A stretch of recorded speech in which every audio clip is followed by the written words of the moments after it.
Hello, everybody, and welcome to Honey Badger Radio. My name is Brian. I'm here with Allison, and this is Maintaining Frame number 160. Why can't we all just get along? Why can't we're we, going to Brian? be. What was that? I said, why can't we all get along? Yeah. So we're going to be reacting to a video. No, I guess it's a Psychology Today article. Oh, not this video? Not the video. No, I apologize. I put it through later, like what we were going to react to, but I guess it didn't go through. It's well, I'll do it again. No, you sent. I got the link to the article too, but I thought they were related things. They probably are, but I figure we could start with the call for Psychology Today to the Manosphere to just stop doing what you're doing and become feminist. So yeah. Wait, no. Are you serious? I'm kidding. Yes, I'm serious. So that's how we're going to solve the divide between the sexes, for men to concede the point Please entirely. just surrender. Just Stop surrender. exposing our hypocrisy and criticizing us, and just join us, and then everything will be fine. Exactly. Yeah. So I figured we could take a look at that first before we get it. I have like a little. I've been again gathering some nuts related to this topic, to look at what the Femosphere is up to lately. Because I'm just going to start calling them. We have the Manosphere. I'm going to call it the Femosphere. So the Femosphere is UN, The Economist, pretty much all NGOs related to gender-based issues and all of that stuff. So we'll read the Psychology Today article, which is basically telling the Manosphere to shut up and toe the line. Let's be honest. And I'll tell you why that is. We'll deconstruct it. And then we'll look at the current Femosphere initiatives. It's because to bring about so-called equality.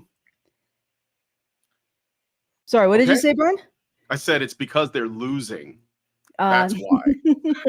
So yeah, it's because they're losing because they are wrong, and everyone knows they're wrong, and everybody's figuring this out. Yeah, like that's what this is. Not this is panic. That's all it is. They're panicked, and they're like, the power we have over all of society is slipping through our fingers, and it started with men. In particular with young men, and they're like, oh no, if we lose the men, we may lose the women, because the women may follow. So for once, yeah. All right, so let's get into it. Oh wait, let me do the things. If you want to send us a message at any point throughout the show, it's really appreciated for you to send us messages. You can do so at feedthebadger.com/justthetip. That's feedthebadger.com/justthetip. Hopefully feedthebadger.com will become relevant to your interests in the future as well. So that's where you can send us a message. Very best way for you to send us a message, and best way for you to tip us. And if you would like to support the show without sending a message, without that hassle, you can do so at feedthebadger.com/support. And if you'd like to join our community, badgernation.online. Welcome to the newest member, hopefully Itsy Bitsy Huntsman. She has joined our community as a result of talking to her, so an individual in our community, and hopefully she'll have a good time here.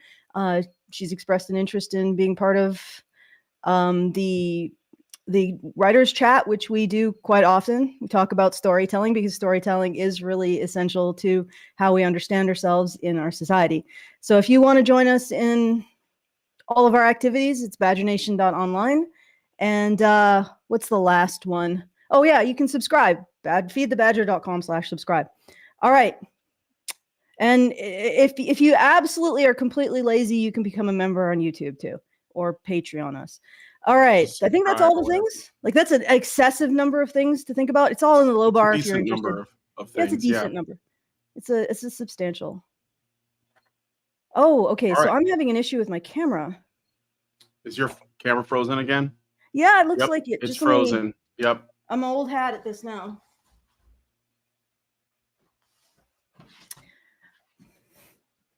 Okay, this should all right, let's get this. No, it won't be yet. I have to reset it. And then I have to. Okay, you're good now. I have to zoom it. You're good now. Yeah, I know I'm good. I just need to zoom in a little bit so you can actually see me. I'll put it here. We're okay, there we go. We're good. I'm good. All right. So we're gonna get into the article. Yep. All right. Should I be the one? Should I read it? Yeah, sure. All I think right. they prefer your dulcet tones to my squeaky squirrel voice. All right. So this is from Psychology Today, and it is written by Nafiz Alam, PhD.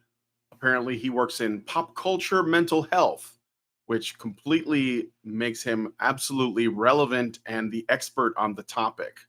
Mm-hmm. And it's the title is Feminism and the Manosphere Beyond the Gender Divide. How feminism and the manosphere reflect modern gender tensions. Okay, can I make a prediction about this? I haven't read this Go ahead. article. You read it? Well, then you No, I wouldn't have be not. predicting- I have not. Okay. I have not read this article. Don't know anything about it. I just too busy this morning. So I'm just going to go out on a limb and say that this is going to be predictable, and because they always do the same thing, they don't really have like a new script. They haven't figured one out yet, because ultimately it's all about rhetoric and how their words make you feel. So the most charitable interpretation of the manosphere, the most charitable, is going to be something along the lines of the manosphere is the mirror image of the worst aspects of feminism. So like it is I haven't read it, but I'm guessing that the manosphere is just extremely misinformed, because they're under the delusional idea that feminism is not actually just about equality. And if they knew that it was just about equality, they'd be feminists. I think you're getting really close to what's going on in this. There might be a few tweaks here and there.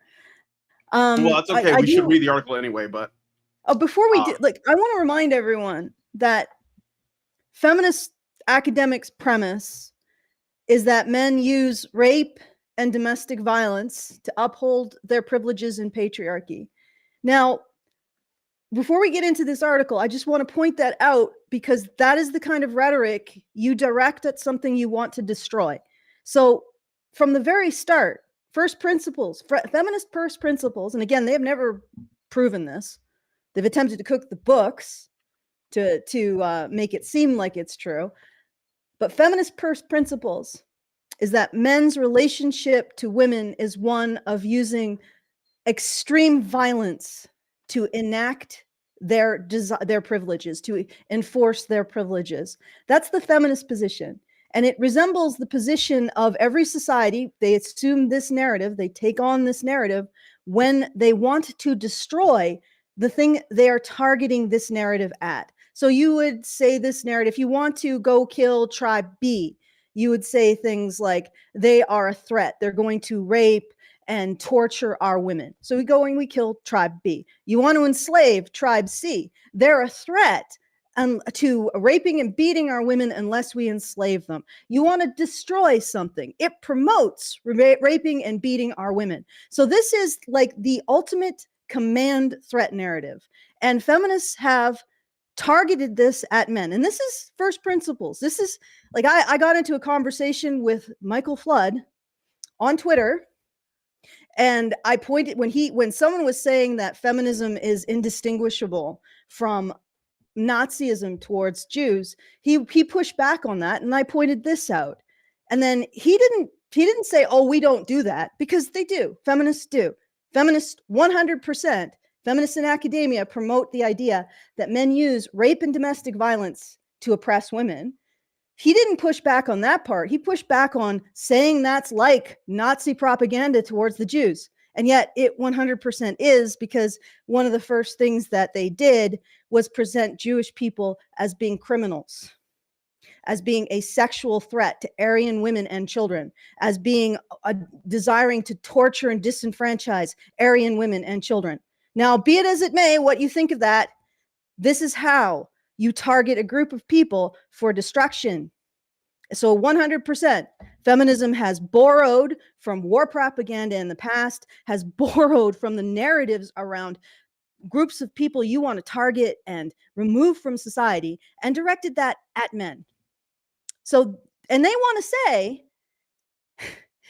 say there is some form, we can find a common ground with that. What's the common ground? Like, how do you find common ground with that? But I just wanted to point that out. Let's find out. Let's find All out right, how let's psychology find today. out. Yeah. All right, so I'm going to skip the key points. In recent decades, we've witnessed an increasing polarization in discourse about gender roles, rights, and relationships. On one side stands feminism, with its various waves and branches advocating for women's equality. On the other side has emerged what's commonly called the Manosphere, a collection of online communities focused on men's issues, sometimes characterized by anti-feminist statements. Understanding how these what? Women's equality. Okay. Yeah, it's all no. He's poisoning the well right off the bat because poisoning the well right off the bat. No, well, there's a lot of ways he's doing it. There's a lot of ways he's doing it. Recognition of what academic feminists, and by extension, all feminists actually are promoting. It's just equality, folks. Just like Nazism was just about saving Germany. Well, let's break down this paragraph, okay? Yeah. So, all right. On one side stands feminism with its various waves and branches. So when he says waves and branches, this is going to give him plausible deniability. So if you point out anything crazy that feminists believe, he gets to say, oh, well, that's probably wave X or branch Y. So it's not feminism. It's just this crazy fringe thing over here. So that's why this is this is them planting the seeds. They're getting ready to have the conversation, and they're setting up the minefield, okay? So first off, it's got all these branches. It's kind of all over the place. Who knows what it really means? And then it says advocating for women's equality. So for sure, it believes that. For sure. Equality for sure. For sure. Across the board, no matter what branch or wave it is, it's all about equality. But if you mention anything that actually flies in the face of that, that contradicts equality in some way, then he gets to say, no, that's not feminism. That's a branch. That's a wave. That's something else. That's out there in the fairy dust, On the other side has emerged what's commonly known as Manosphere, a collection of online communities focused on men's issues, sometimes characterized by anti-feminist statements. When he's already said that feminism for sure advocates for women's equality. So when he says anti-feminist, he means anti-equality, which of course being anti-equality is bad, according to the guy who wrote this. When I would just say, well, there is no such thing as equality. It's just about like people as they are. And that's kind of like a thing we have to wrestle with. But I'm just saying that's the first paragraph right off the bat, poisoning the well, setting up the traps and all of that. So Good point. Good point. They're already making the framework. So it's just about women's equality. Of course, what they mean is at least equality for women. And if it's supremacy for women, that's counted as equality. As we'll find out when we look at the supplementary material. When we look at the femospheres actions. Let's keep going. Understanding how these movements relate to each other and how they might find common ground requires examining their origins, their legitimate concerns, and the ways their more extreme elements have contributed to an increasingly divisive conversation.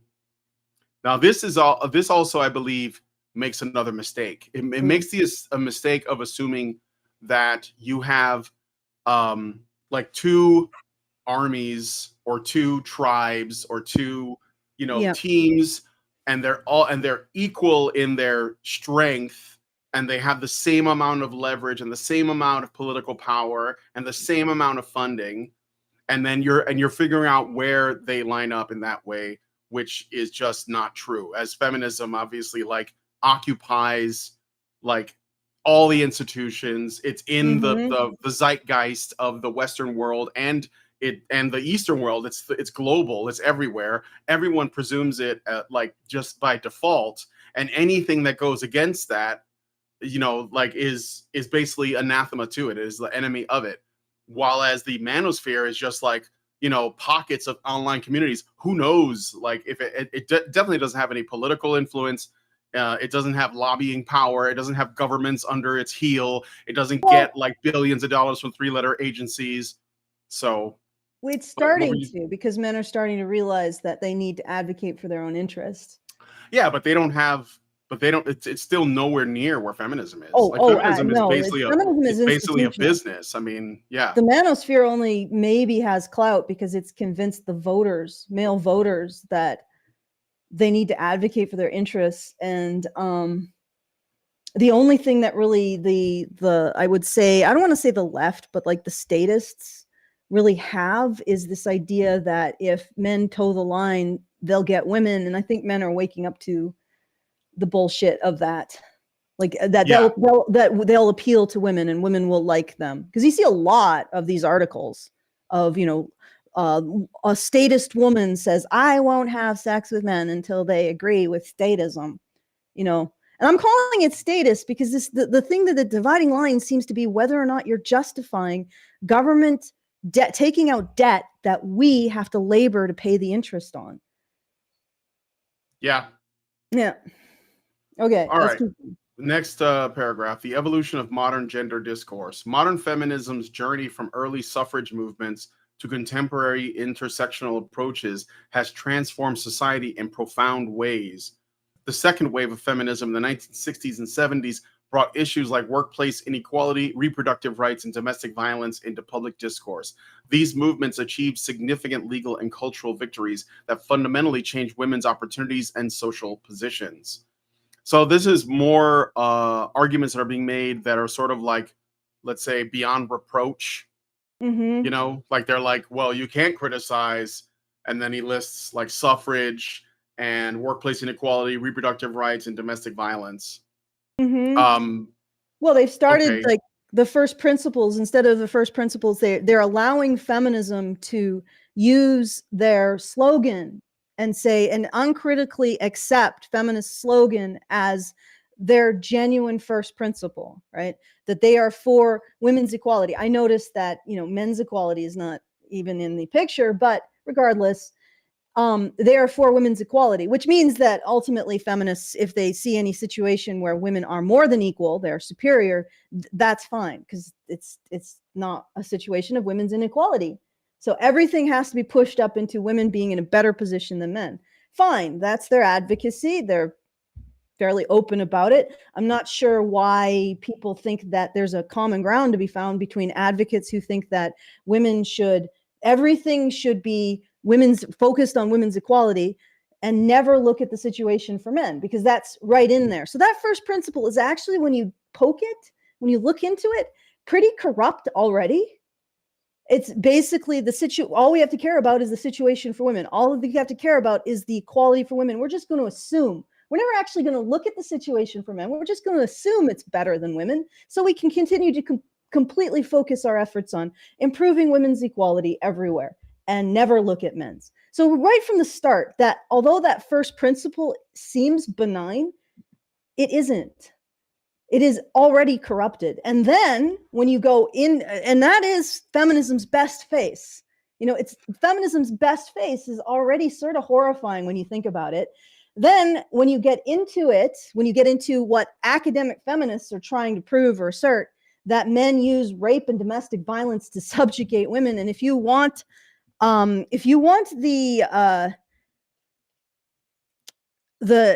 proof of that, I will find it for you, and I will read it out. I don't have it right at this moment. Is it that document that Did I keep posting? That text thing that you sent me? No, that's just the additional links. All right. Okay. So feminists are dominant in the field when it comes to getting funding and recognition for surviving sexual violence, and domestic assault. As McPhail confesses in his paper, feminist theoretical perspectives are dominant in the field of domestic violence and sexual assault, and feminist theoretical perspectives focus on the link between men's violence against women and patriarchal structures of power, considering that male violence against women is both the result of historical differences in the power between men and women and a tactic for maintaining women's subordination. That's McPhail et al. 2007, which is the Evolving Feminist Perspective on Intimate Partner Violence. It sets out the feminist framework for how patriarchy is maintained. I mean, there are other softer things that they include, but ultimately, you know, everything comes down to violence for them. So men use rape and domestic violence to uphold patriarchy. And we're supposed to find common ground with that. We're supposed to find, and the nice way to put it is that we always have to focus on women because men are evil and they have these incredible powers to always subjugate women. So we don't look at the situation for men because we know they're evil and we know they have tremendous power. So we only look at the situation for women. So, and that's the nice phase. That's the only, we're about women's equality, not demonizing men. That's the most charitable way to Yeah. look at it. Yeah. Yeah. So I want to break down this paragraph too. So when Okay, they go say, ahead. again, like I say, modern feminism's journey from early suffrage movements. So that right there is suggesting that, you know, right off the bat, suffrage is you can't criticize it. Like, it's obviously good, period. Like, there's no nuance. It's like history starts with women being oppressed and then getting the vote and by the skin of their teeth. And there's no context. There's no story around that. There's no idea that like mostly women were against it, you know, and all of the things that were being considered. No, none of that matters because suffrage was just good and you can't criticize that. Full stop. Okay. Well, you can't So even when look they at the put that in there, they're perspective. saying you can't criticize this because this is just good. Okay. Now we're going to move on to the other things that are just good that you can't criticize.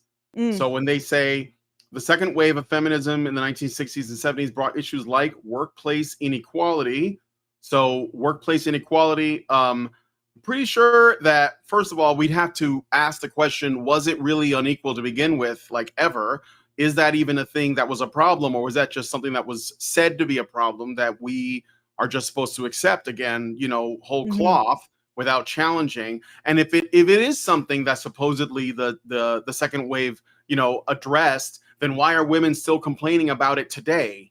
That means that it's either like never had the intention of fixing it, or it's completely ineffectual and couldn't have fixed it, which means the 60s and 70s second wave couldn't take credit for something it didn't do, right?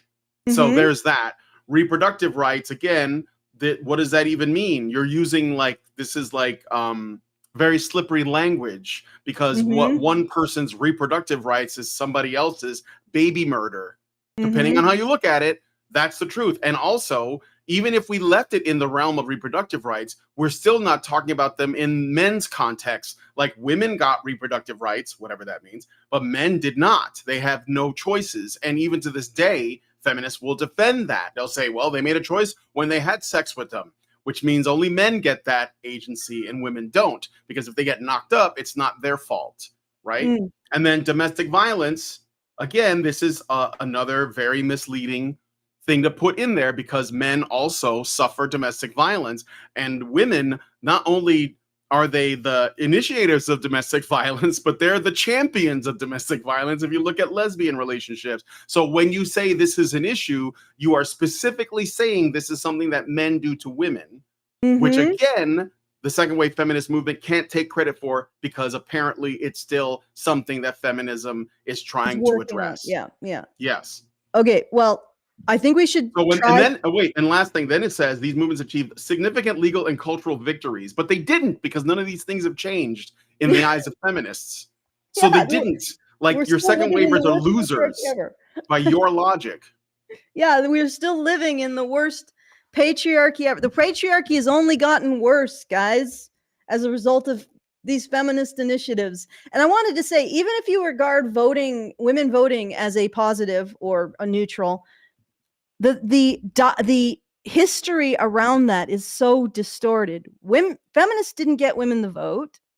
Male lawmakers did, and probably in conjunction with the suffragists. And it actually, honestly, when, for example, the UK, which is one I've studied a bit more, when they decided to do universal suffrage, it was a result of men's sacrifice in World War I. And then they couldn't argue that women didn't deserve the vote if they're going to give it all to men. Like, all men, they couldn't say, well, let's just keep women not having the vote. So it was like men's sacrifice in World War I got women the vote as well as themselves. It's like and again, like what Brian just alluded to, the whole argument between the vote was not women versus men. It was a majority of women who didn't want women to have the vote, and a majority of men who did. Like, it's completely distorted. So even if you think it's neutral or good, at least know the facts about how it happened. All right, let's I'm terrible, but we should try to maybe read a whole section and then speak. This is kind of long. Okay. Yeah. I'll try not to stop, but just like pay attention to the way I this is will also worded. try not to stop. That's all I'm asking, that you guys that are watching this be very attentive to the way this article is being written, because there's a lot of manipulation happening as I read it. Okay. Yeah. So anyway, as feminism evolved and gained cultural influences, some men began to feel that their own challenges and perspectives were being overlooked.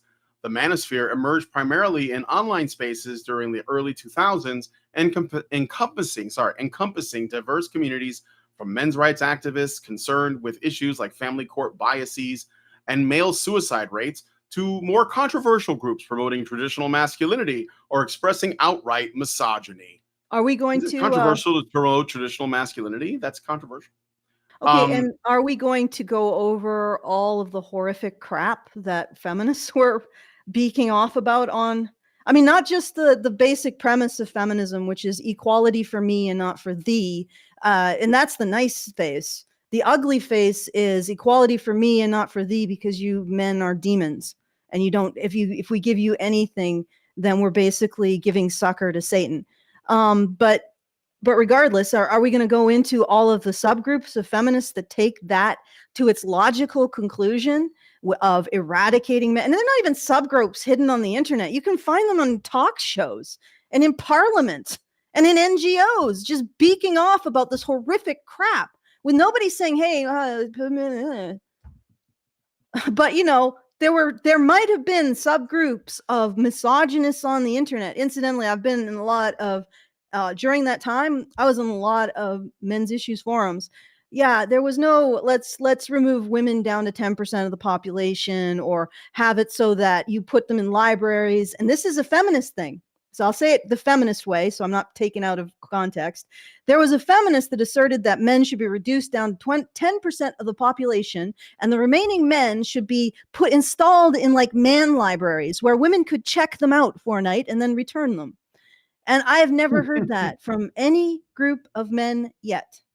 Sounds like a dystopian young adult novel. Okay. I'm not going to say anything. I'm just going to keep going. But traditional masculinity being seen as fringe is kind of wild, but makes sense. Parallel grievances and reactive formation.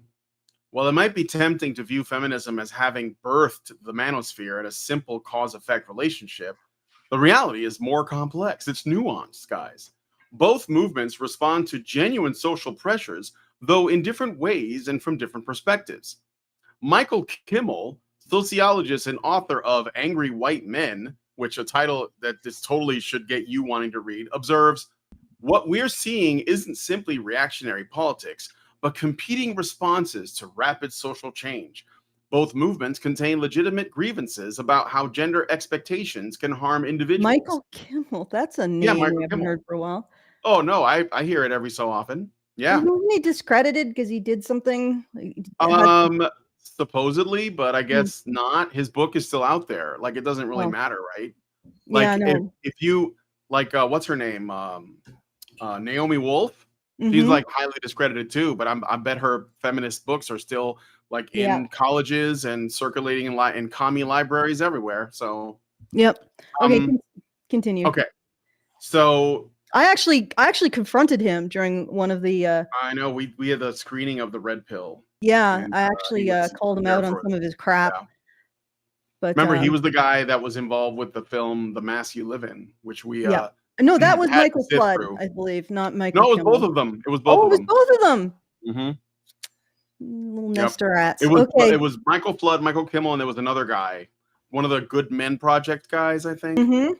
But anyway, so both movements contain legitimate grievances about how gender expectations can harm individuals. Some key parallels in these movements include, number one, both respond to perceived injustices and systemic biases.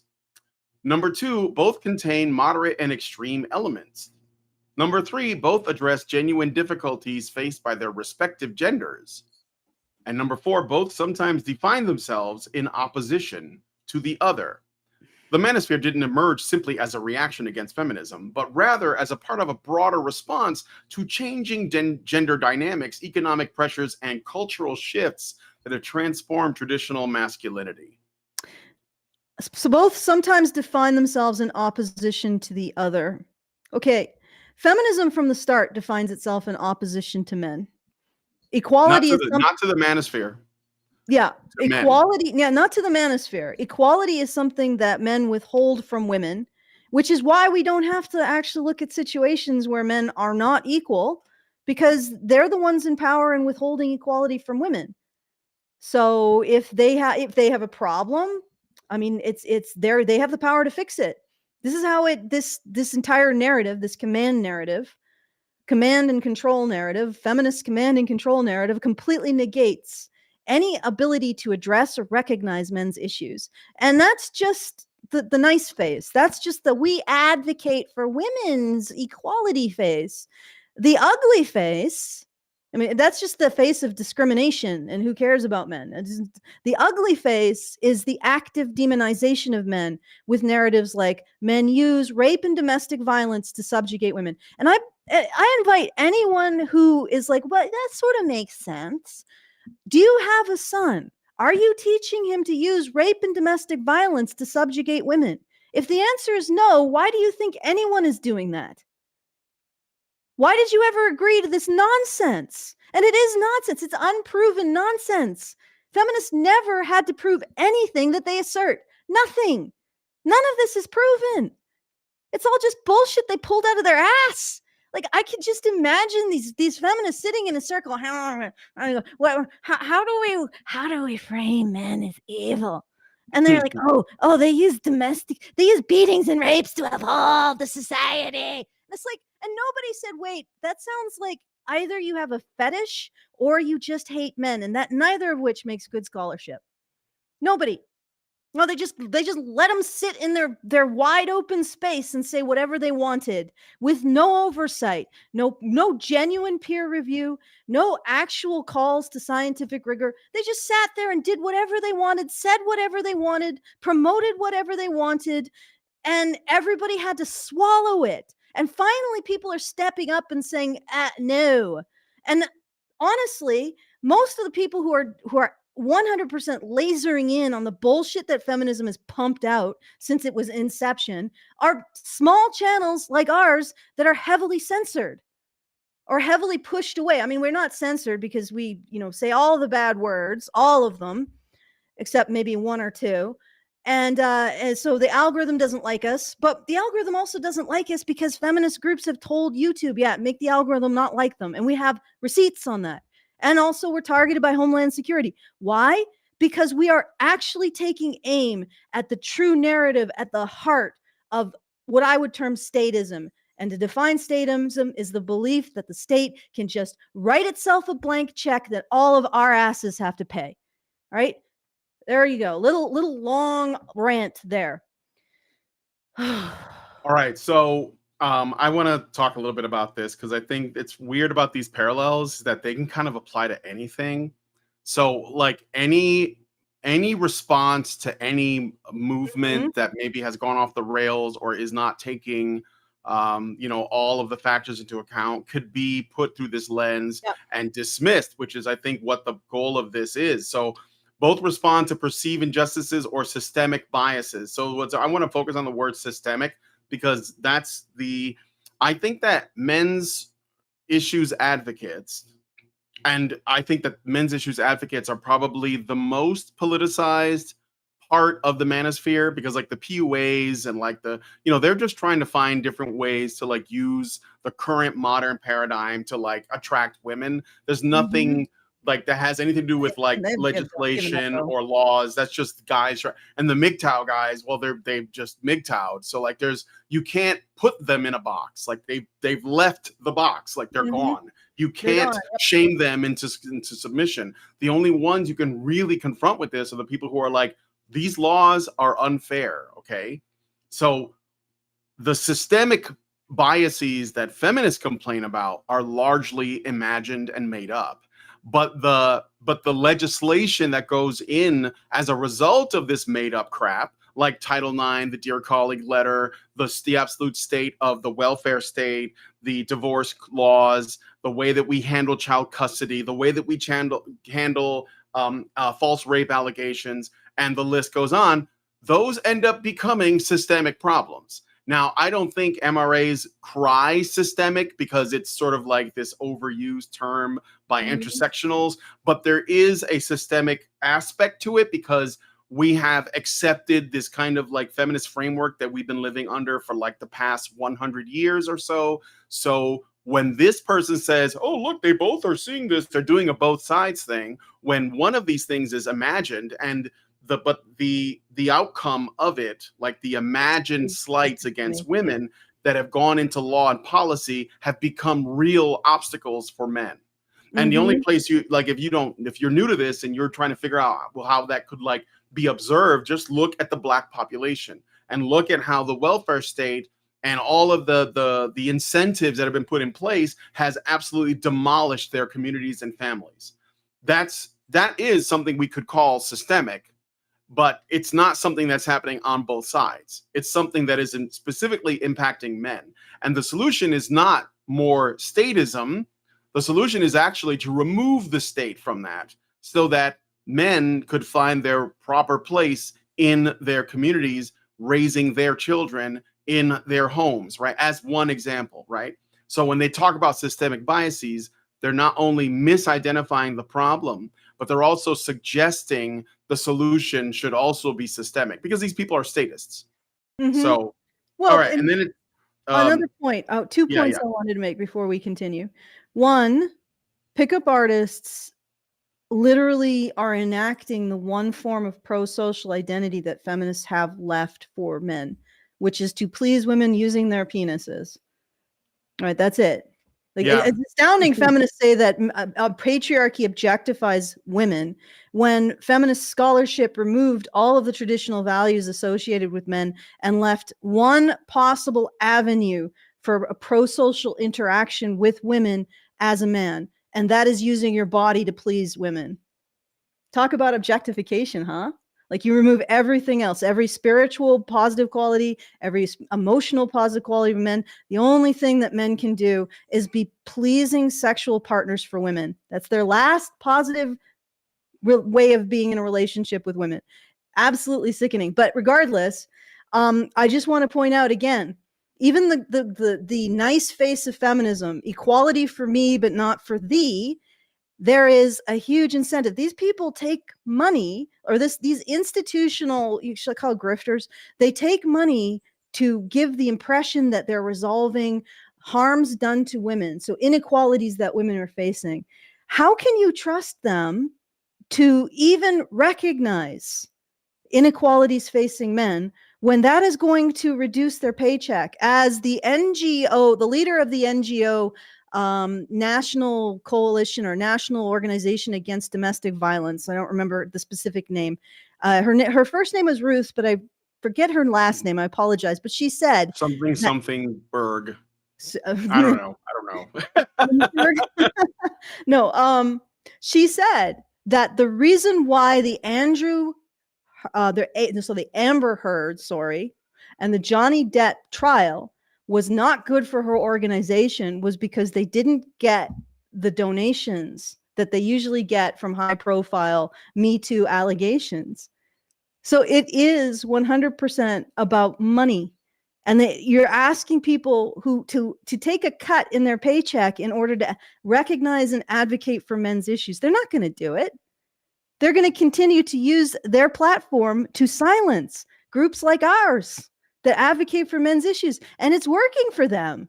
So and yeah, you're right. You started at the beginning that this presumes there's equal power between the manosphere and the femisphere. And in a previous episode, I described if the femosphere is Mount Everest in terms of power and clout, the manosphere is a yurt in terms of power and clout, except that men starting to wake up to their issues seem to have made the election not go the femosphere's way.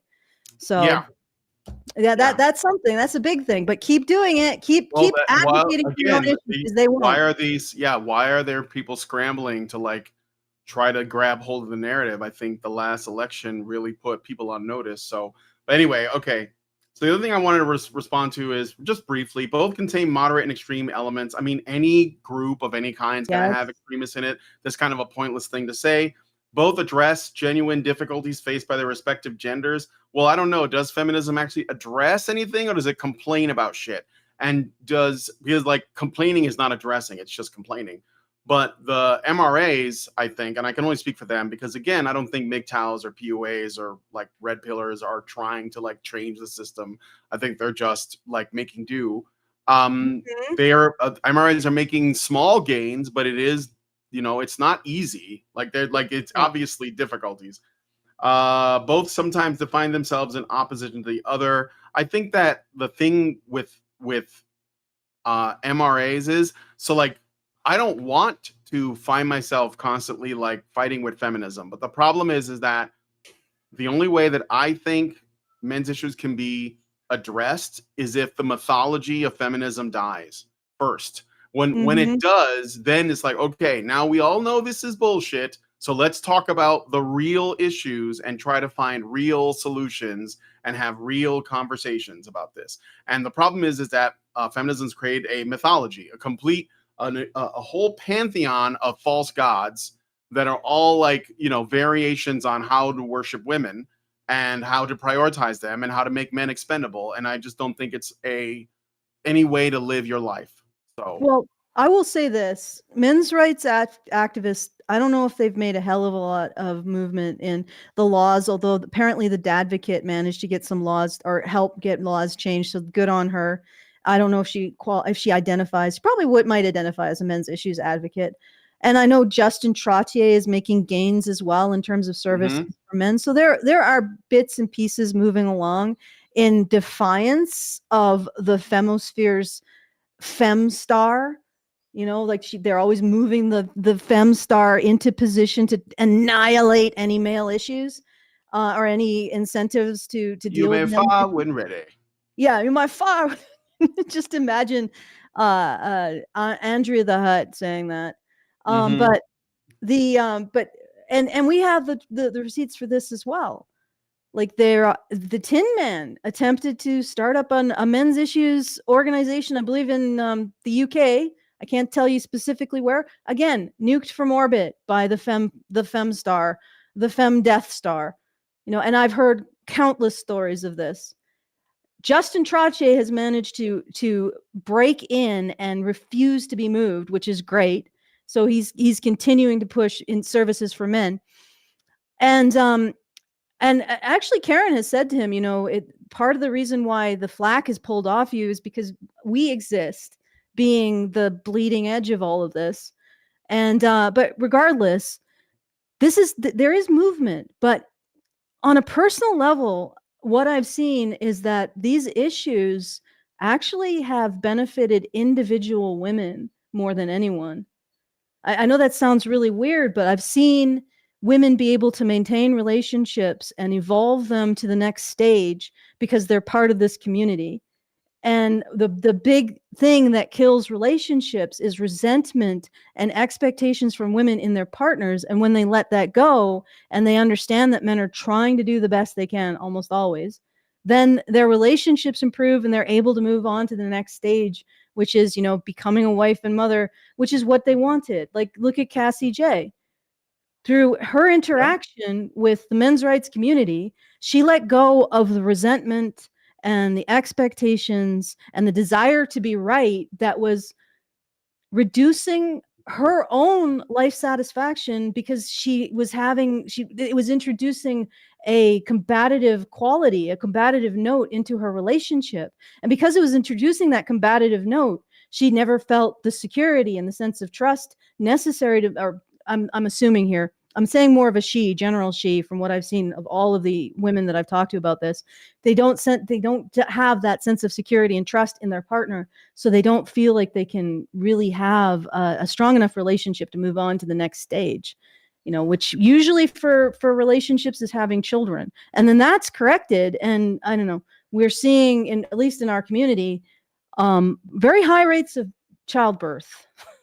So, and like I said, I think one of the big things ultimately, and this sounds horrible because I don't like this necessarily. I mean, it's not that I don't like it. It's just I don't think the focus is. But I think the things that men's rights talks about really helps women. And it really helps women because it allows them to have the best relationships they can with men. And it's the relationships with men that generally determine how good a woman's life is. No offense, ladies. Like, you can go be a part of your femtopia and marry a woman and then divorce her after she beats the shit out of you. Like, go ahead, try it. Okay, let's at least see the polarization intensifies. Right. How polarization intensifies. Several factors have contributed to the growing divide between these movements. Media amplification of extremes. News outlets and social media algorithms tend to highlight the most provocative voices from both sides, creating distorted perceptions of what most feminists and men's advocates actually believe. Should we address this now? Sure. I mean, you want to? So okay. So this is you're only hearing from the most extreme voices, or whatever that even means. So first of all, my issue is that this person is deciding where the edges are at when it comes to what constitutes extreme. So I can't determine anything from that because we're not mainstream. Does that mean that we're too extreme? Normal because we're not being put in the spotlight? I don't think that's the case. I think that we're pretty I don't know. I don't want to say radical, but I don't think that I don't think this content is as agreeable. Yeah. As the softer sort of Warren Farrell stuff. Like Warren Farrell gets to go on, big name podcasts. He was on Dr. Phil, stuff like that. Right. So I wonder, and sometimes I think some of the more provocative voices are amplified because it can be used to color our whole side of things. Right. This is why they'll promote or they'll talk about the Manosphere and immediately bring up Andrew Tate and Pearl, because Andrew Tate and Pearl are the biggest names, and they're also the best examples of the straw man they'd like to tear down, even though I don't think Andrew Tate has ever advocated for a single men's issue, and Pearl isn't really that radical. I've watched her content. It's pretty milk toast in my opinion, but to these people, it is extreme. Meanwhile, on the other side, no matter what feminists you're talking about, they all believe the same thing at the root, the same foundation. So it doesn't matter what their crazy views are, but is Bryony Claire, who's just basically a communist that wears panties, is that an extreme voice or a mainstream voice? Because she's pretty popular. Is the queer Kiwi? What about Hannah Cox? And the thing is, these women would probably all disagree with each other on different things, but they agree on one thing. They agree on that women have historically been oppressed by men, and it was on purpose, and men have always done it throughout history and are still doing it now. And that's really the main point. So yeah, well, yeah, I would honestly, I think we are more extreme because, like I say, I blame women, and I'm going to do so until we're as comfortable blaming women as we are blaming men. And I think that feminism was absolutely rancid from the start. You don't start with, oh, men they use rape and domestic violence. Where do you go from there? That's like starting at 60, not even 1 to 60. It's just starting at 60. Just boom, you're subatomically accelerated to 60 instantly, and there's nowhere else to go. It's already an extremist, a hatefully extremist position. And even the nice face, oh, we advocate for women, is still a bigoted position. Right? Because, at least I guess that we advocate for women allows for men serving women's so-called equality, but it still basically is outlining that we look at equality for women. Do you look at equality for men? Do you actually even ask yourselves, how do we know what equality is when we don't measure the side for men? No, they just look at whatever issue they can frame as disenfranchisement of women, and then they construct a osmotic money pump from it. Mhm. Like, okay, let's All right. continue to the next one. I might Echo chamber effects is the next I got a chapter. feisty cat I need to deal with, but I'm listening. I'm All right. always listening. Echo chamber effects. Online communities can reinforce and radicalize views when people are exposed only to those who share their perspectives and grievances. Again, I don't worry about that on the men's issue side, because we have to contend with the reality of the feminist narrative being the narrative. So that puts us necessarily outside of the echo chamber, whatever that even means, so that we can address these things honestly. Feminists, on the other hand, do everything they can to avoid men. I mean, look at Blue Sky. Like, Blue Sky is getting so bad that people on Blue Sky are being driven out of Blue Sky because there's too much hatred there. So, it's way worse than X. And that's saying something. Pain and trauma. Many drawn to either movement have experienced genuine suffering related to gender dynamics, making emotional responses more likely than nuanced dialogue. Yeah, fair enough. But I mean, I don't think that dismisses people who are making rational arguments. So maybe we should listen to the arguments and not dismiss people who hurt you. I don't think that justifies. Like, I learned that Naomi Wolf, who's like who was at least a very, very prominent feminist, she did an interview or discussion with Jordan Peterson years ago. And Peterson was like, "Oh, I understand where it comes from, because she had this horrible experience when she was young." And he was very sympathetic, but I was like, "Yeah, but she's taking it out on everybody else. Like, that's not our problem. That's yours. Get therapy." Like, if you're gonna be able to say, "Well, my daddy left me when I was little," or "My mom kicked my daddy out and I never got to know him, so now I hate the world for it." Well, guess what? You shouldn't probably be listened to by people. You're probably not in your right headspace. But this pain and trauma thing, I mean, yeah, people are abused. Most people come from some kind of childhood trauma. And that they should deal with that. But again, if somebody's trying to create law and policy based on their childhood trauma, we should probably look at it rationally and decide whether or not we should listen to that person. And I think that so this can just be thrown out, because I don't really see the point of bringing it up. Identity formation. For some, identification with these movements becomes central to their sense of self, making criticism feel like a personal attack. Again, I don't think that's a problem with MRAs. I think that's a problem with feminists, because when you know this, because when someone criticizes men's issues, I've never heard an MRA say you're criticizing men.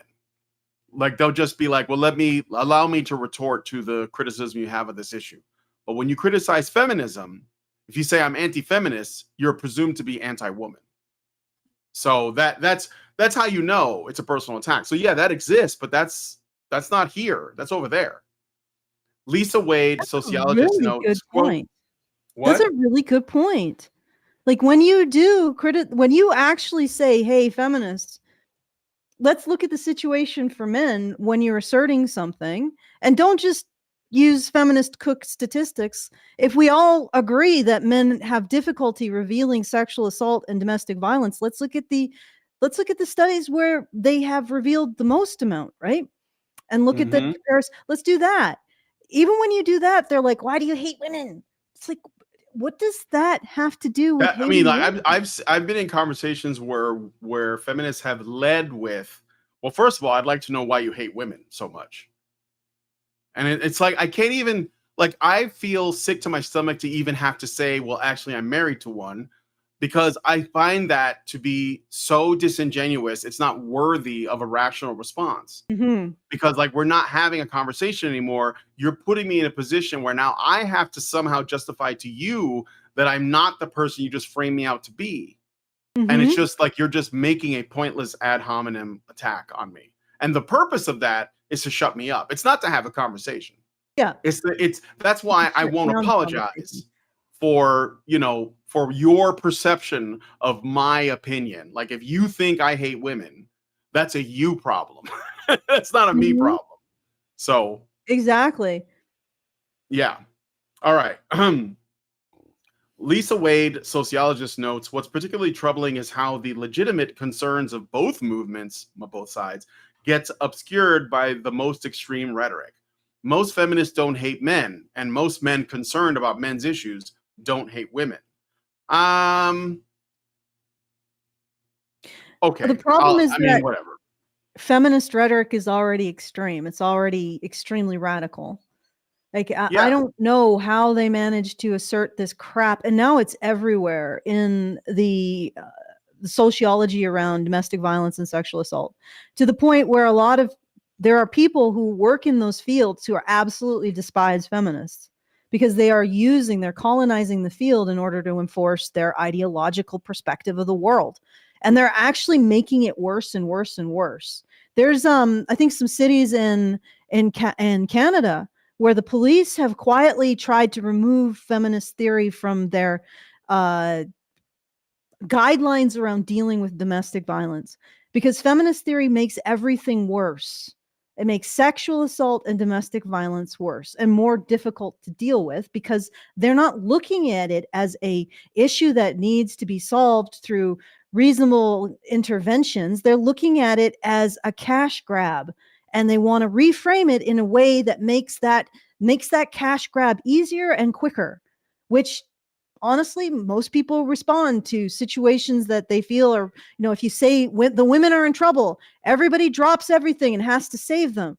And then the feminists say, put up the women are in trouble banner. Everybody rushes towards it. And they say, how about you give us a bit of a tithe and we'll deal with it. Right. And we understand it because we're the experts. Right. And that's what they're doing. That's the point. But the point is, ultimately, if you remove half of the data of any particular issue, you are not going to make a solution. You're just going to construct an ideological narrative around the problem. And it just so happens that ideological narrative coincides with people coughing up more dough. Like, so right from the start, how do you find middle ground? Like, how do men find middle ground with men use rape and domestic violence to subjugate women? How do you find middle ground with that? Yeah. Where's the middle ground? Yeah. I mean, you have to be like, well, sometimes they do. Like, no, I mean, like, that's what I'm saying. Like, if you're launching from an awful premise, there's no, and this article is calling for, let's all like just get along. Let's all just find the middle ground here. But the problem is that the men's issues side is not straw manning women. It's not like it's not ultimately, it's not even all that concerned with women. It's mainly just looking at the areas that are, where injustice is happening, and they're looking for something that remotely approaches reason and evidence. And the feminist side is just like, it's like the worst examples. And then it takes that and makes it into the typical example. Mm-hmm. So now you have to like contend with that. And now they're asking you to come to the common ground of that. Yeah, they're asking, okay, you're going to find common ground with the feminists who've already declared, like, pissed all over the territory and declared it theirs. Okay, so what's your common ground? To agree with them? Yeah. Don't try to find common ground with feminists, guys. Don't try to find. Here's a clue. If a group of people tells you that the group of people you belong to use rape and violence to subjugate women, there's no common ground to be found. Right? The only common ground is to jail all men. Yeah. The end. Okay, let's keep going. So, finding common ground. Despite the polarization, there are promising pathways towards more productive dialogue. Recognize shared goal. Both movements ultimately seek freedom from restrictive gender expectations. Feminists fight against stereotypes limiting women, while many in men's movements resist narrow definitions of masculinity that damage men's well-being. And what they mean by narrow definitions of masculinity is recognizing that men have any value. Yeah. I mean, there's a difference between expecting men to justify their existence by sacrificing for state. But that's not like what the feminists did. Is they took an issue that men face, which is that they are expected to sacrifice in order to earn their value as men. And then they said, well, if you just sacrifice your manhood instead, then everything would be fine. If you just sacrificed any desire to be viewed as being good, that would be fine.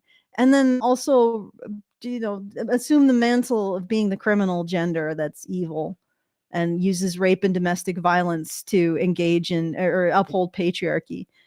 And it's not just that men are convicted of these things more, which, by the way, guys, conviction means who we are empowered to punish for their actions, who we want to punish for their actions. It doesn't mean who is actually taking those actions.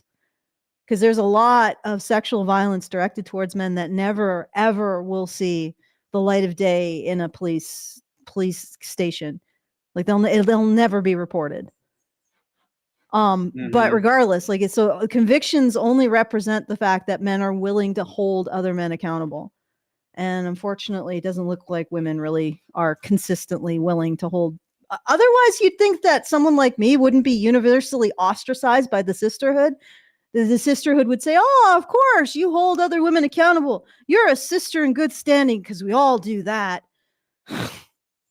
No, instead, I seem to be target number uno for a lot of shit from the sisterhood. But anyway, let's keep going. All right. Yeah. Well, I think that one thing that I'll just say about this is that when it says many men's movements resist narrow definitions of masculinity that damage men's well-being, I think that they should be asking who is defining masculinity in this context, because it's not other men. Like, that's the thing. Like, when they'll say they want to be free from the gender restraints, and it's like, yeah, it sounds good. Then you go, well, ladies, what do you want? And the women will basically say, no, I want a big strapping lumberjack guy with a beard that works like a fucking, like has big ass hands. Like, they want a manly man. Like, there's no getting around that. You can't like come up to a woman and say, well, how about this guy that's like, he's a little on the slim side, like eats a lot of soy, and like he's really polite and kind, and and all of these other qualities. The truth is that men are not really allowed to define what masculinity is if they want to pair up with women. Like, we have to and this is what feminists have been trying to do. That's what the whole toxic masculinity thing is about. It's about trying to find a way to make men into the social man, which is basically the subservient man, the man that, works in the sort of like, stateless communist utopia, and he's very agreeable and all of that, and then pretending like women are just going to like that without ever asking women what they like. And that's the problem. It's like, it is a conundrum that can't be answered, and that's why feminists will never answer it. They'll just insist that men do it, and then just pretend like women are just going to agree, when women that are regular are going to be like, I don't like that. And we've seen this over and over again. Like, this is not something that you can like make an argument against, like, oh, well, men should be liberated from that. Well, yeah, maybe, but like, the thing is that if those men want to attract a woman, that might not work for them. In fact, in most cases, it won't. So this is the thing that we have to contend with, is that women have desires. Women's desires. Yeah, you got to change women's desires. You got to make men desirable to women, the average man. And the problem with the feminist project is that it is not making men attractive to women if men follow those rules. And I don't think it's meant to. I think it's meant to make men disgusting to women so that they won't want to date them. Well, I mean, regardless of the attraction, that whether or not feminism actually makes men attractive to women, it's a repulsive narrative on its face. It is, because it means that men need to like shed that about themselves. Yeah, but like, even if you accept that framing, that idea that men should be liberated from their narrow definition of masculinity, you're not accounting for the fact that, first of all, maybe it's not that narrow, so that's kind of a straw man. But the other side of it is that maybe like in that range of masculinity where men feel comfortable, it's also a place that women feel comfortable. Yeah, and maybe you're going against that. Yeah. Well, honestly, it just comes down to this. They don't want any recognition that men and masculinity have unique traits and unique value propositions to give women and society. Full stop. They just don't want to recognize that, because that means that women don't have those things, or at least don't have them as much. right? And I can tell you there's a lot of things that I'm seeing that women obviously don't have. Like, for example, some kind of innate desire to police the opposites of their own sex for their behavior towards the opposite sex. And I know that for a fact because if there was that desire, someone like me who is actually policing women's behavior towards the opposite sex wouldn't be so universally reviled. So that's one thing that men do and women don't. They're willing to hold other men accountable for their behavior towards women. For sure, 100%. And people are like, "Oh my God, you do, what about Ghislaine or Gazelle, the woman in France?" Maxwell. Well, if it weren't for a bunch of male policemen who investigated when she wasn't even aware she was losing like 3 to 4 days a week, they investigated and they found out what was happening and they protected her. So why aren't you looking at that? The state, which is supported by men's efforts to hold women accountable, the whole justice system protected her when she was apparently unable to protect herself because she was the type of person who could lose 3 to 4 days worth of time a week and not really notice. So, that's that. Men protected her. And if it weren't for men, this would still be happening. And believe me, if it wasn't a femtopia, it would still be happening because she would have found some sexually aggressive woman to be in a relationship with, because that's the way it usually goes. You usually find the same kind of partner that you left. And that woman would be raping her unconscious body with a bunch of other sexually aggressive, like sexually monstrous women. And that would never have been found out because there would have never been a woman, a police force to investigate the crimes in the first place. And if she ever found out, she'd probably be more likely to be shamed by the sisterhood and be told, "Oh, you're just trying to make the sisterhood look bad." Okay, so the ultimate point of that is men engage in altruistic punishment towards other men. And this is even this is even in studies that men are more prone towards altruistic punishment. That means sacrificing in order to uphold the laws of society, sacrificing themselves in order to uphold the laws of society. And they have an instinct towards it. And it's not something I see in women. Okay. All right. Running out of time. So that's okay. Step 2 or bullet point 2, focus on research-based approaches. Grounding discussions in empirical evidence rather than anecdotes and stereotypes can help bypass ideological divides. So good luck with that. I mean, okay, when you say research-based, are you saying that we should only be citing academic papers that are like peer-reviewed and how about not ideological? Co-signed by feminists that already agree with each other? Like they're all like, because that's the problem with academia, is that most of the work there is like cited by feminists and co-signed by other feminists, and other feminists write papers based on the papers that other feminists wrote, and it just goes, it's a giant circle jerk of content that all just happens to agree with itself. So if we're going to do research-based empirical evidence, then maybe we should be open to new evidence and also like analyzing the evidence presented, because like just going with whatever academia says is how we got like the Title IX and Dear Colleague Letter and Mary Koss, and and the wage gap and these other things that just won't die, these myths that just won't die. Yeah. So okay, I just running out of time, so let's do it. Yeah, I know. Okay. Acknowledge complexity. Gender issues aren't zero sum. Improvements for women aren't necessarily come at men's expense and vice versa. Many issues like mental health stigma, family court reform, and workplace flexibility would benefit all genders when addressed thoughtfully. Oh, isn't that? Yeah, they would, but they never will be, because that would require challenging the movement that's all about women's equality and only women's equality. Yeah. Okay, promote moderate voices. Platforms that elevate, moderate, solution-focused thinkers from both movements can help counterbalance more divisive content.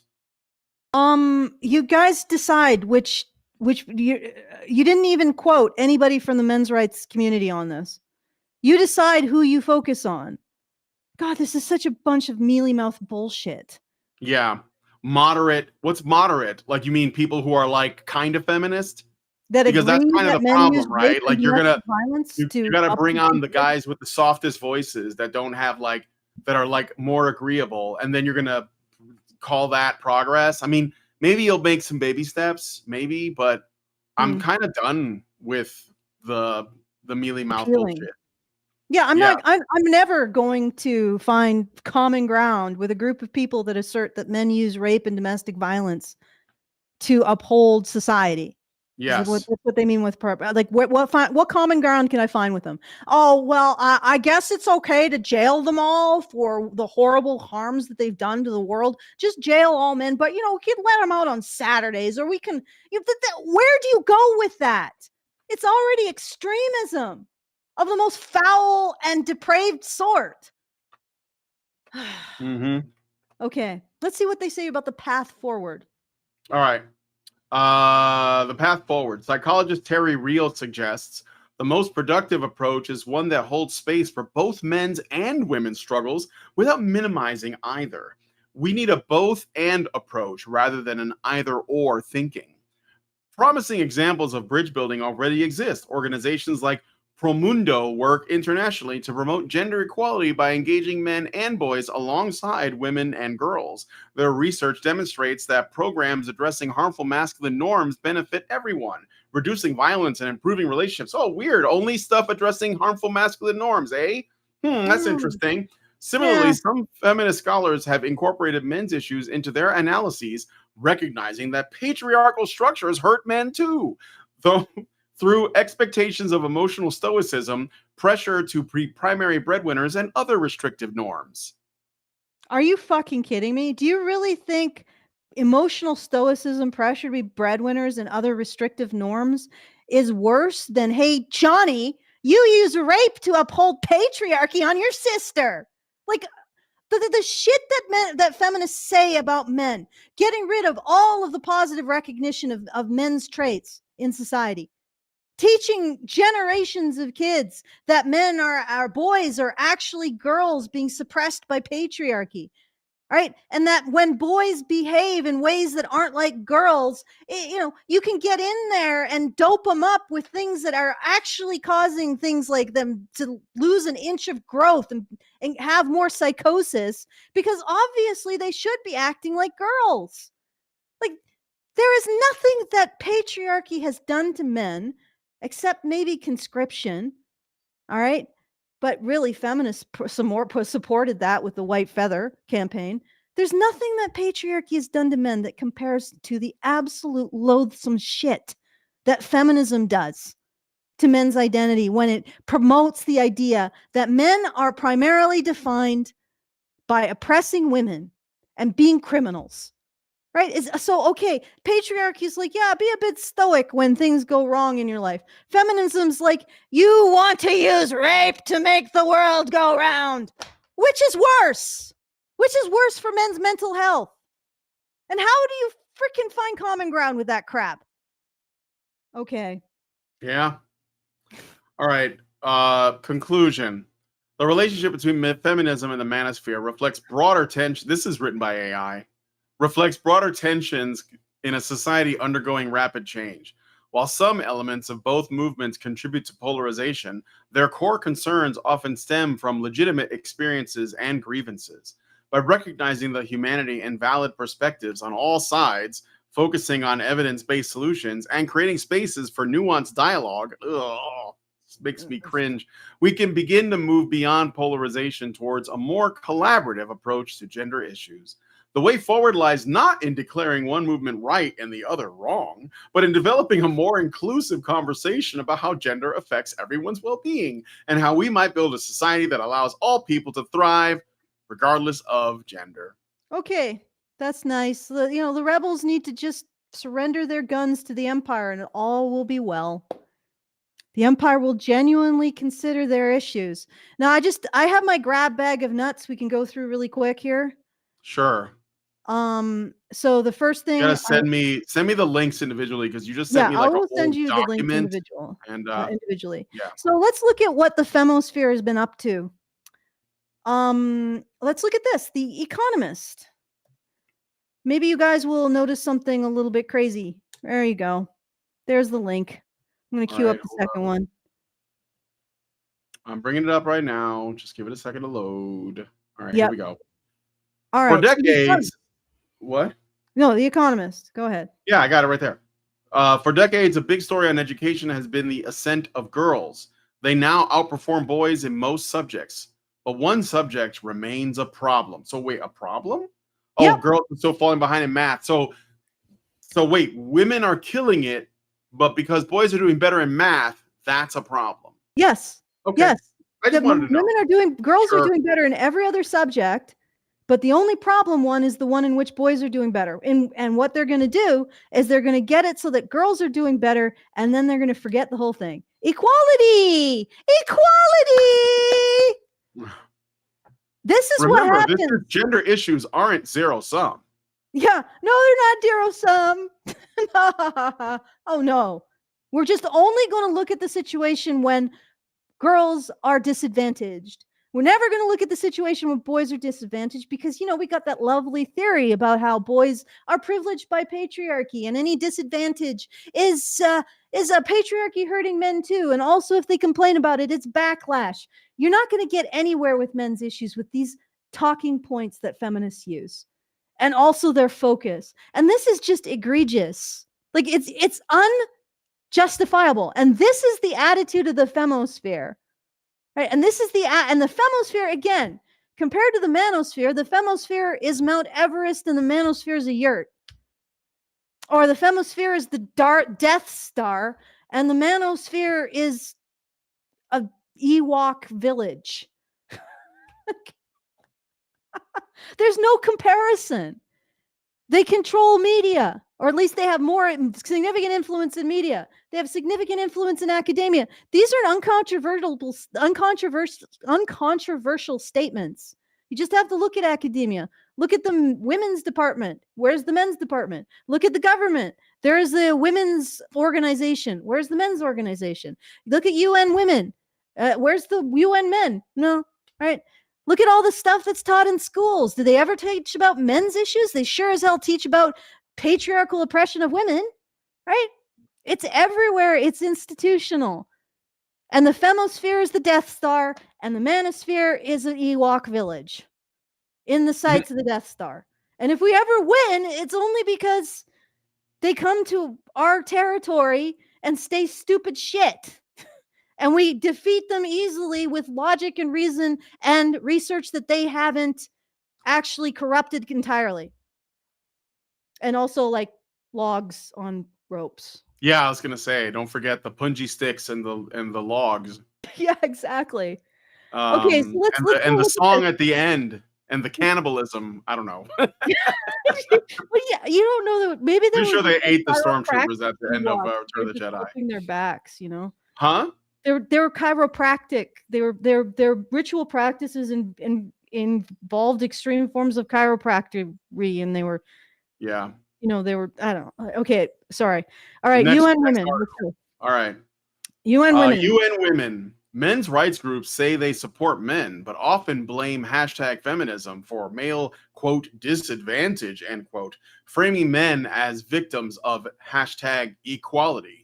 See how they fit into the #manosphere. And then there's a link with a definition, I guess. Let's find out if they're right. This is UN women. Men's rights activists often take an academic tone to claim that feminism and women's rights to vote, to education, to leadership positions have disadvantaged men. MRA preachers suggest society is gynocentric, that is dominated by feminine interests. Ooh, no, this is we say that. Like we say that what the Economist just did, which is to say, well, girls are killing it in every single subject except math, and we need to focus on math because all we care about is girls' equality. We don't look at the whole landscape. That's what we call out. And you don't even need to use academic rigor to do it. You just have to say, how is that equality? How are you promoting equality here? And yeah, you're not even really ready to ask the question, what is equality? Because you're still using it wrong. So yeah, but Okay, MRA preachers. So UN Women casts our side of the we're not even a side of the conversation, right? Because there is women's issues, and then there is believing that men use rape and domestic violence to uphold their privileges, which aren't the same thing. Okay, there's an ideological view of the world in which all we have to care about are women's issues because the patriarchy means that men's issues don't need to be addressed. And then there are the actual issues that women face, right? And there are actual issues that men face. Okay, and we actually can't deal with either if we're using them to promote an ideological narrative. So last one. All right, I got a super chat. Should I read that later? Yeah, sure. Want me to read it now or later? Read it now. All right, I got Dan DeFilippo. Thank you, Dan. Gives us $10 and says, feminism has three fundamental ways it can be understood. One, party of single women. Two, women are entitled to veto power of what is permissible masculinity and not reverse. Three, women have no agency. They have all the power and yet have no power. All right. So next, thank you for that, Dan. And if you guys want to send us a message, you can do a super chat, or you can go to feedthebadger.com/just a tip to send us a super chow. I'm got my eyes on those in the event that they may show up. So anyway, all right, here's the next one. Of course, this is from zmescience.com. How the Manosphere is radicalizing young men. Okay, but this is just one example of an absolute fuck ton of articles calling out the Manosphere. And they're choosing, apparently, according to the Psychology Today article, there are moderate voices in the Manosphere, right? But this is what they choose to focus on, how the Manosphere is radicalizing young men. Radicalizing them to what? To push back on the feminist assertion that young men use rape and domestic violence to uphold patriarchy, pushing back on the feminist assertion that only ever looking at women's issues, women and girls' issues, is actually equality. Like, what are they pushing back on? And this is the funny thing. Like, we see this everywhere in the media, this kind of stuff. So what is the Psychology Association going to do about that? I mean, they're saying that both sides have a point.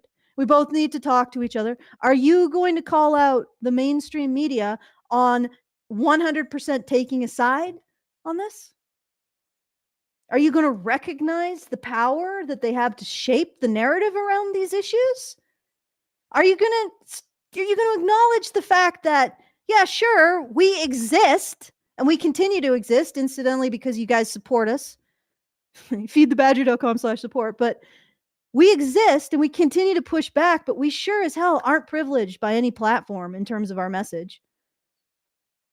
Okay, and it's because we take aim directly at the heart of the monster, like directly at the heart of the command and control narrative at the bottom of all of this, which is feminism. Like I've said, because I call out feminism. Sometimes people are like, oh, communism. Okay, Russia was communist. Russia is now not communist. Feminist, the human race is feminist. We may not be feminist in the future because we won't be.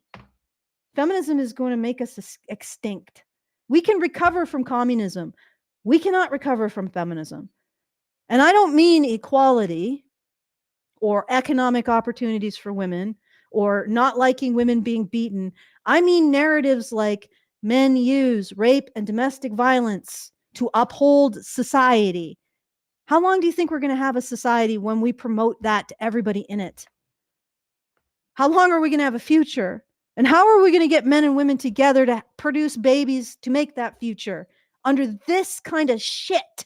And again, what happened was there was a bunch of feminist academics. They found a wide open field when it came to the relationship between men and women and what it means. They squatted in that field and they brought out a whole bunch of shit that has never been properly peer reviewed, never been held to any standard of rigor, and honestly was just the nastiest crap that they could possibly conceive of to pin on men. Identical in form and content to the kind of propaganda we direct against an enemy nation. or enemies within our own borders. And nobody has called them out until now.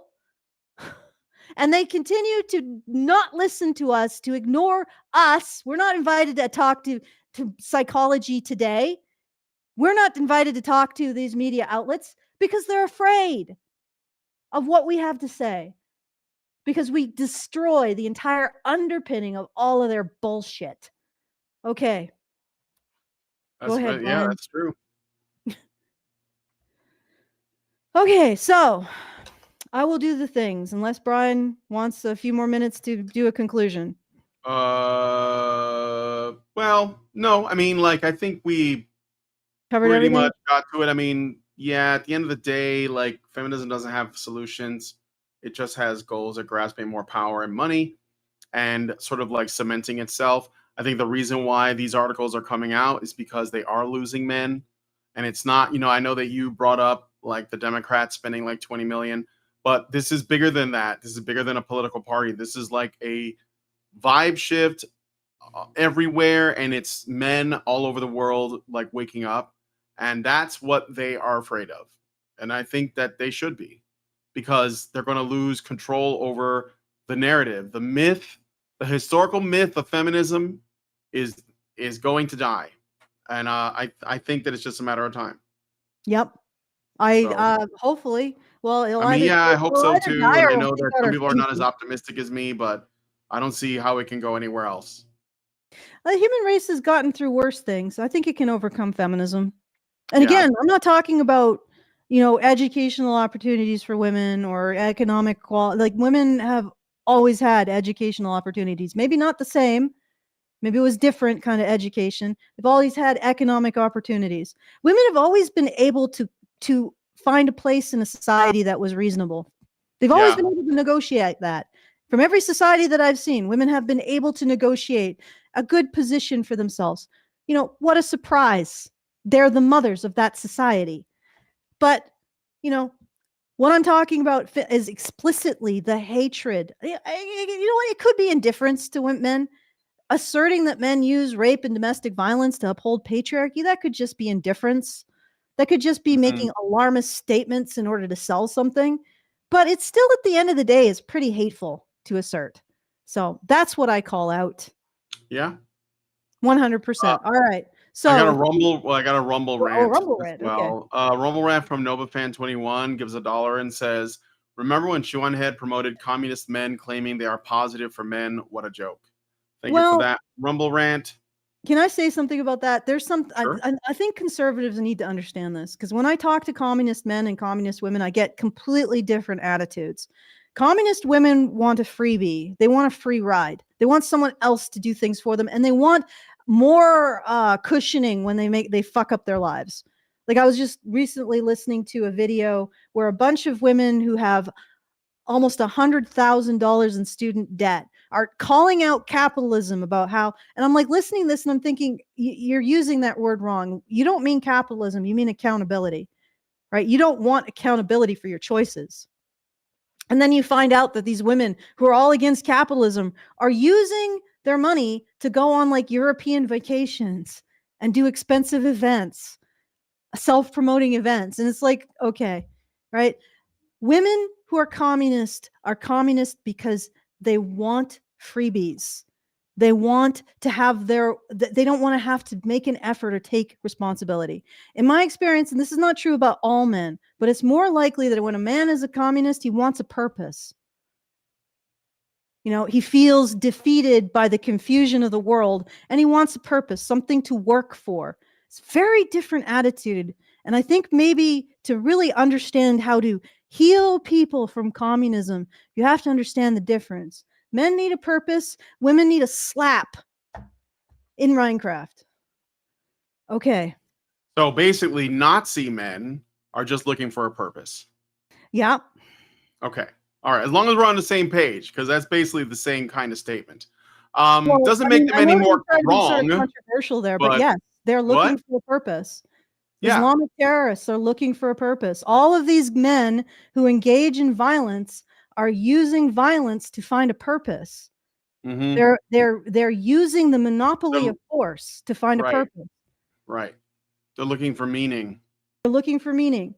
And which is why, you know, you talk about Nazis, you talk about white nationalists, but there's a lot of those men, as you've brought up yourself, that are multiple things that are self-contradictory. So they'll be like a part of, I don't know, the Islamic nation. They'll be in the KKK for a week, and then they'll be an Islamo-fascist for a week, and then they'll be a Black Lives Matter or Antifa. Yeah, sure. No, I get it.